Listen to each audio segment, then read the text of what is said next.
Tracee. Hi, Sharonda. Yes to this lip and yes to the flowers in the back. Thank you.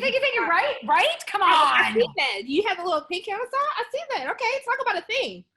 So, whenever I'm in a dark space, a bright lip does a lot for me. Look, it brightened it up. It brightened up my day. I feel like I need to go find that lip color now. But MAC pencil. Thank you for the recommendation. So one of the things that really sticks out to me watching The High Note is Grace is kind of at a crossroads. And one of the things I find so interesting about her character is she feels this sense of duty to be the person who she thinks the executives and who the fans want her to be, outside of being who she truly, feels that who she could become, to find her real voice. And so kind of following up from your conversation with Emmanuel in the beginning, I wanted to know, have you ever had, a crossroads, either professionally or personally, where you felt as though you had a sense of duty to others instead of being true to yourself? Yeah. Does that answer that?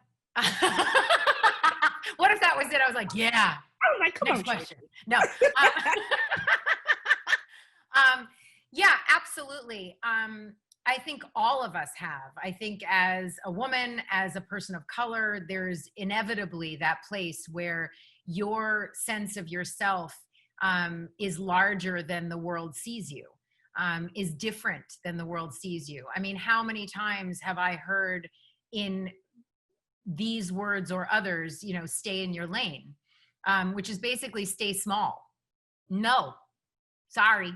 My mission in life is really about expanding our real estate as women of color, sharing our joy, our expansiveness, our power, our beauty, in all different ways, from my hair company to the roles that I play to the projects that I want to produce. And so along that path, I mean, pattern is the first example that comes up for me.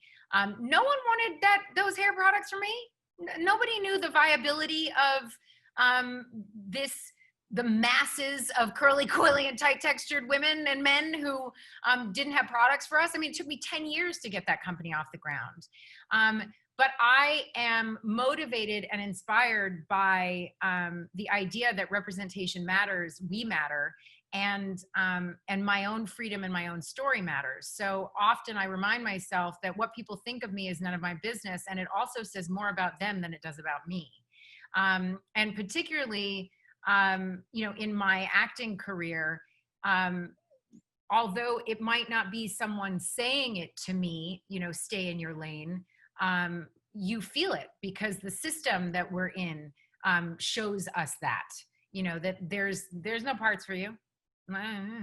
Or you don't get number one on the call sheet, or your pay is going to be less, whatever those things are. And I think that's one of the reasons the story of this film was so interesting to me, because it feels like a universal thing. We can all, men, women, all of us can, and no matter what industry you're in, you can identify with this idea of the world or someone wanting you to not have your voice.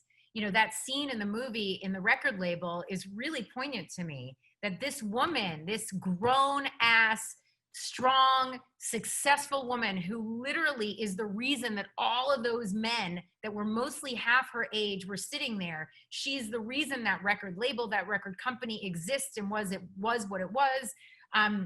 Her manager, who, yes, he's her manager and pivotal, but he also is her manager taking a percent of what she makes. It's her voice.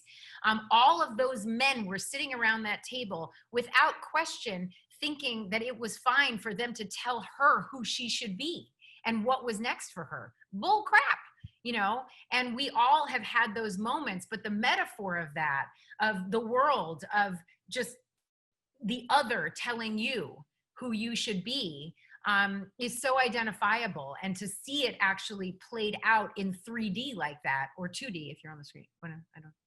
Anyway, but to see it played out, I think are those moments when we get to see ourselves and identify and remember we are not alone in that experience. And the process from there is to then get through those feelings and keep walking where you want to walk. Thank you so much. That's the word right there. Thank you so much, Tracee. Thank you.